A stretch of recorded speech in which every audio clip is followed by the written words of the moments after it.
Hello students, video शुरू करने से पहले प्लीज चैनल को लाइक, शेयर और सब्सक्राइब जरूर करें। एक इम्पॉर्टेंट बात, अगर आपको इस वीडियो के नोट्स चाहिए तो डिस्क्रिप्शन बॉक्स में दिया गया डाउनलोड लिंक चेक करें। Thank you. चलिए शुरू करते हैं। इस वीडियो में हम पढ़ेंगे BPSC 102 constitutional government and democracy in India के प्रीवियस ईयर क्वेश्चन और most important questions with answers. ये क्वेश्चंस आपके एग्जाम के लिए बहुत इंपॉर्टेंट है। अगर आपने ये अच्छे से कर लिए तो एग्जाम निकलना पक्का है। Let's begin. Question 5, describe the functions of the Indian parliament. Question explanation. इस क्वेश्चन में हमें इंडियन पार्लियामेंट के काम या फंक्शंस को एक्सप्लेन करना है। हमें बताना है कि पार्लियामेंट का लेजिस्लेटिव, एग्जीक्यूटिव, फाइनेंशियल, जुडिशियल और रिप्रेजेंटेटिव रोल क्या होता है और एग्जाम्पल्स के थ्रू हर एक फंक्शन को समझाना है।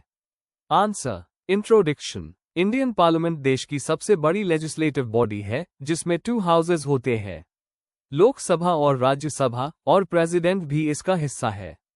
पार्लियामेंट हमारे डेमोक्रेटिक सिस्टम का कोर है। यह मल्टीपल इंपॉर्टेंट फंक्शंस परफॉर्म करता है जिससे गवर्नेंस, अकाउंटेबिलिटी और रिप्रेजेंटेशन इंश्योर होती है। पार्लियामेंट्री सिस्टम में एग्जीक्यूटिव डायरेक्टली लेजिस्लेचर के प्रति अकाउंटेबल होता है। Main body. 1. Legislative functions. कानून बनाना। पार्लियामेंट का काम लॉज बनाना होता है यूनियन और कंकरेंट लिस्ट के टॉपिक्स पर। बिल के प्रकार। ये अलग अलग बिल्स पास करता है जैसे कि ऑर्डिनरी बिल, मनी बिल और constitutional amendment bill. Example, right to education act 2009 और GST एक्ट 2016 पार्लियामेंट के द्वारा पास किए गए थे। 2. एग्जीक्यूटिव कंट्रोल और अकाउंटेबिलिटी। क्वेश्चन आवर और 0 आवर। MP मिनिस्टर्स से सवाल करते हैं, उनसे एक्सप्लेनेशन मांगते हैं और शॉर्टकमिंग्स हाईलाइट करते हैं। No confidence motion. लोकसभा अगर चाहे तो सरकार को हटा भी सकती है। Parliamentary committees. यह कमिटीज पॉलिसीज और बिल्स को डिटेल में चेक करती है। 3. Financial functions. फाइनेंस का कंट्रोल। पार्लियामेंट के पास पूरा अथॉरिटी होता है सरकारी इनकम और एक्सपेंडिचर पर। बजट पास करना। हर साल यूनियन बजट पार्लियामेंट में प्रेजेंट होता है और वही अप्रूव करता है। Money bill. ये सिर्फ लोकसभा में इंट्रोड्यूस होता है और बिना पार्लियामेंट की अप्रूवल के पैसा खर्च नहीं किया जा सकता। 4. जुडिशियल और constitutional functions. Impeachment. Parliament president, supreme court और हाई कोर्ट के जजेस को हटा सकता है। वाइस प्रेसिडेंट का रिमूवल। दोनों हाउसेज रेजोल्यूशन पास करके वाइस प्रेसिडेंट को भी हटा सकते हैं। Punishment powers. अगर कोई मेंबर हाउस का डिसरिस्पेक्ट करे या प्रिविलेज वायलेट करे तो पनिशमेंट भी दे सकता है। 5. रिप्रेजेंटेटिव और डिलिबरेटिव फंक्शंस। जनता की आवाज। MP अपने एरियाज के प्रॉब्लम्स पार्लियामेंट में उठाते हैं। डिबेट और डिस्कशन। देश के इंपॉर्टेंट इश्यूज पर डिस्कशन होता है जिससे लोग इन्फॉर्म्ड रहते हैं और सरकार अलर्ट रहती है। Welfare laws. पार्लियामेंट इंश्योर करता है कि जो लॉज पास हो रहे हैं वो सभी लोगों के भले के लिए हो। कंक्लूजन। इंडियन पार्लियामेंट हमारे डेमोक्रेसी का बेस है। इसके multiple roles, legislative, financial, executive, judicial और डिलिबरेटिव, इंश्योर करते हैं कि सिस्टम ट्रांसपेरेंट और अकाउंटेबल हो। एक स्ट्रांग और एक्टिव पार्लियामेंट एक स्ट्रॉन्ग डेमोक्रेसी की पहचान होती है। अगर आपको इस वीडियो के नोट्स चाहिए तो डिस्क्रिप्शन बॉक्स में दिए गए डाउनलोड लिंक को जरूर चेक करें। Thank you. चलिए देखते हैं अगला question. Question 6, examine the position of the president and prime minister in Indian political system. Question explanation. इस क्वेश्चन में हमें प्रेसिडेंट और प्राइम मिनिस्टर के रोल को एनालाइज करना है। उनकी पावर्स, उनका इंपॉर्टेंस और उनका फंक्शन इंडियन पार्लियामेंट्री सिस्टम में कैसे होता है, ये बताना है। Answer. Introduction. Indian political system में प्रेसिडेंट देश का कॉन्स्टिट्यूशनल हेड होता है और prime minister real executive authority. India एक पार्लियामेंट्री डेमोक्रेसी है जहां प्रेसिडेंट काउंसिल ऑफ मिनिस्टर्स के एडवाइस पर काम करता है जिसका नेतृत्व प्राइम मिनिस्टर करता है। कॉन्स्टिट्यूशन में दोनों के रोल्स डिफाइन किए गए हैं। इस आंसर में हम दोनों के रोल्स को डिटेल में समझेंगे। Main body. 1. Constitutional position of the president.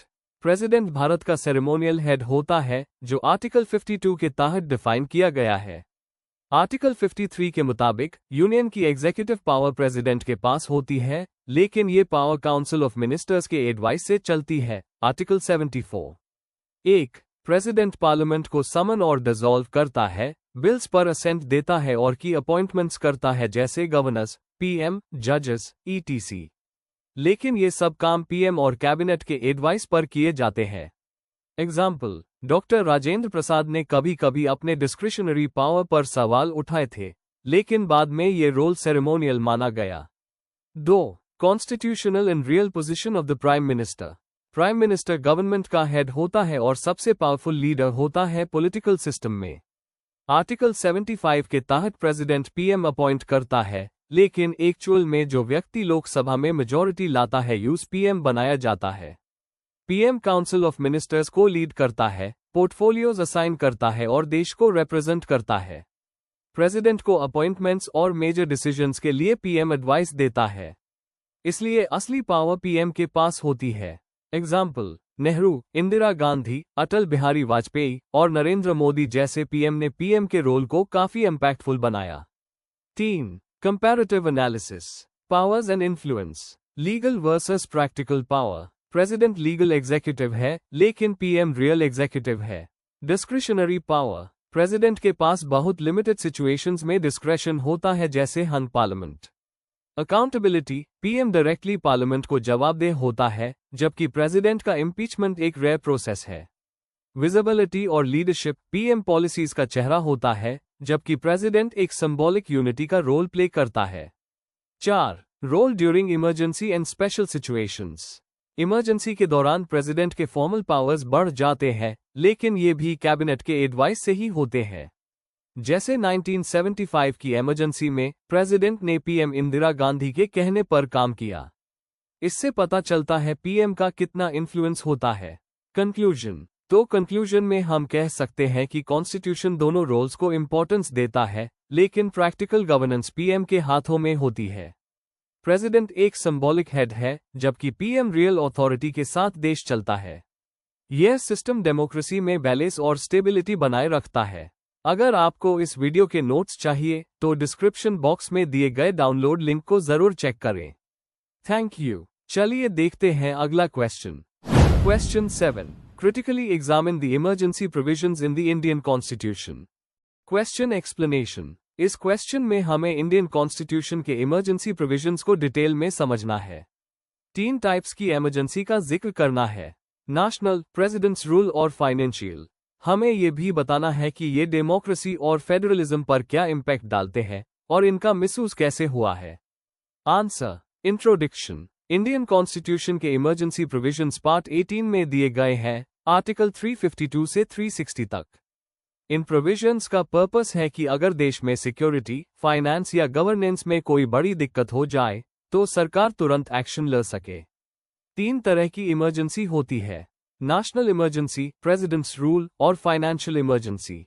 Doctor B.R. Ambedkar ने इन्हें कॉन्स्टिट्यूशन का सेफ्टी वाल्व कहा था। आइए इन प्रोविजंस को डिटेल में समझते हैं। Main body. 1. इमरजेंसी के प्रकार और संवैधानिक आधार। National emergency, article 352। जब देश पर वॉर, एक्सटर्नल एग्रेशन या आर्म्ड रिबेलियन का खतरा हो, टैब डिक्लेयर होती है। फंडामेंटल राइट्स, आर्टिकल 20 और 21 के अलावा सस्पेंड हो जाते हैं। स्टेट की पावर सेंटर के पास चली जाती है। सबसे फेमस एग्जाम्पल 1975 में इंदिरा गांधी द्वारा डिक्लेयर की गई इमरजेंसी है। Presidents rule, article 356। जब किसी स्टेट में कॉन्स्टिट्यूशनल मशीनरी फेल हो जाए, प्रेसिडेंट स्टेट के गवर्नेंस का चार्ज ले लेते हैं। 100 से ज्यादा बार उस हुआ है, कई बार पॉलिटिकल रीजंस के वजह से। SR बोममई केस 1994 में सुप्रीम कोर्ट ने इसके मिसयूज पर रोक लगाई। Financial emergency, article 360। जब देश की फाइनेंशियल स्टेबिलिटी खतरे में हो, आज तक कभी उस नहीं हुआ, सेंटर स्टेट के फाइनेंस और सैलरीज पर कंट्रोल ले सकता है। 2. फंडामेंटल राइट्स और फेडरलिज्म पर प्रभाव। राइट्स का सस्पेंशन। नेशनल इमरजेंसी के दौरान आर्टिकल 19 सस्पेंड हो जाता है। डेमोक्रेसी की सोल को इम्पैक्ट करता है। Centre state relation. इमरजेंसी के टाइम सेंटर का कंट्रोल बढ़ जाता है। फेडरल बैलेंस डिस्टर्ब हो जाता है। 3. जुडिशियल रिव्यू और सेफगार्ड्स। 44th amendment 1978। इमरजेंसी सिर्फ कैबिनेट की रिटन एडवाइस पर लग सकती है। हर 6 महीने में पार्लियामेंट से अप्रूवल लेना जरूरी है। आर्टिकल 20 और 21 आप सस्पेंड नहीं किए जा सकते। SR Bommai judgement, president's rule judicial review के अंदर आता है। फेडरलिज्म को कॉन्स्टिट्यूशन के बेसिक स्ट्रक्चर का पार्ट माना गया। 4. आलोचना और आज के संदर्भ में रेलेवेंस। पास्ट मिसयूज, 1975 की इमरजेंसी में सेंसरशिप, अरेस्ट्स और सिविल राइट्स का वायलेशन हुआ। प्रेसिडेंट्स रूल का यूज पॉलिटिकल एडवांटेज के लिए भी किया गया। आज के सेफगार्ड्स, रिफॉर्म्स ने मिसयूज को थोड़ा रोका है, लेकिन कंप्लीट सेफ्टी नहीं है। जरूरत के टाइम इमरजेंसी यूजफुल है, लेकिन मिसयूज नहीं होना चाहिए। कंक्लूजन, इमरजेंसी प्रोविजंस देश की सुरक्षा और इंटीग्रिटी बनाए रखने के लिए इंपॉर्टेंट टूल्स है, लेकिन इनका मिसयूज डेमोक्रेसी और लोगों के अधिकारों के लिए खतरा बन सकता है। 1975 का एक्सपीरियंस बताता है कि इमरजेंसी लगाते वक्त पूरे चेक्स और बैलेंसेस का ध्यान रखा जाना चाहिए। आज भी ये प्रोविजंस रेलेवेंट है, पर उनका यूज डेमोक्रेटिक नॉर्म्स के अंदर ही रहकर होना चाहिए। अगर आपको इस वीडियो के नोट्स चाहिए तो डिस्क्रिप्शन बॉक्स में दिए गए डाउनलोड लिंक को जरूर चेक करें। Thank you. Let's see the next question. Question 8. Write notes on the following in about 200 words each. A. Working of local self-government, LSG, in India. B. Judicial review. Question explanation. यह question 2 parts में बांटा हुआ है। Part A में हमें local self government का काम कैसे होता है, उसका स्ट्रक्चर और फंक्शंस बताना है। पार्ट बी में हमें जुडिशियल रिव्यू का मतलब, उसकी इंपॉर्टेंस और उसका काम कैसे होता है, यह एक्सप्लेन करना है। Answer. Introduction. Local self government यानी स्थानीय स्वशासन का मतलब है गांव और शहरों के लेवल पर लोगों के द्वारा चलाया जाने वाला गवर्नेंस। जुडिशियल रिव्यू एक ऐसी पावर है जिसमें कोर्ट किसी भी लॉ या एक्शन को अनकॉन्स्टिट्यूशनल डिक्लेयर कर सकता है। दोनों हाई कॉन्सेप्ट्स इंडियन डेमोक्रेसी के स्ट्रॉन्ग पिलर्स है। Main body. A. Working of local self government, LSG, in India. 1. LSG का स्ट्रक्चर। रूरल एरियाज के लिए पंचायती राज का 3 टियर सिस्टम है। ग्राम पंचायत, पंचायत समिति और जिला परिषद। अर्बन एरियाज में नगर निगम, नगर पालिका और नगर पंचायत होते हैं। 2. Constitutional provisions. 73rd और 74th अमेंडमेंट्स 1992 ने LSG को कॉन्स्टिट्यूशनल स्टेटस दिया। इन अमेंडमेंट्स में regular elections, SC, ST, women के लिए रिजर्वेशन और स्टेट फाइनेंस कमीशन का प्रोविजन है। 3. फंक्शंस और responsibilities. Local bodies water supply, sanitation, street light, public infrastructure जैसे सर्विसेज के लिए रिस्पॉन्सिबल होते हैं। सरकारी योजनाएं जैसे MG, नरेगा, हेल्थ और एजुकेशन प्रोग्राम्स भी ये बॉडीज इंप्लीमेंट करती है। 4. चैलेंजेस। पैसे की कमी, ट्रेनिंग का लैक और स्टेट गवर्नमेंट का कंट्रोल ऑटोनॉमी को लिमिट करता है। कॉन्स्टिट्यूशन में पावर दिया गया है, लेकिन ग्राउंड लेवल पर काफी बॉडीज एम्पावर नहीं होती।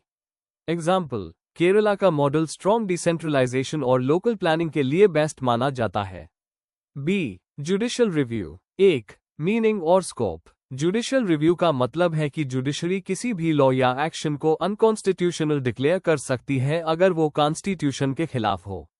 यह इंश्योर करता है कि हर इंस्टीट्यूशन अपने बाउंड्रीज में काम करे। 2. Constitutional base. Judicial review article 13, 32, 226 जैसे आर्टिकल से डिराइव होता है।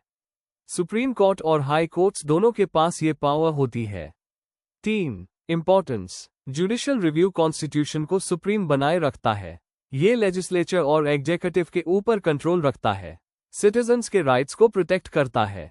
4. Landmark cases. Kesavananda Bharati case 1973। Basic structure doctrine define किया गया। Minerva Mills case 1980।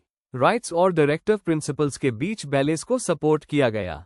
Limitations. Court policy matters में इंटरफेयर नहीं करता जब तक कोई कॉन्स्टिट्यूशनल वायलेशन क्लियर ना हो।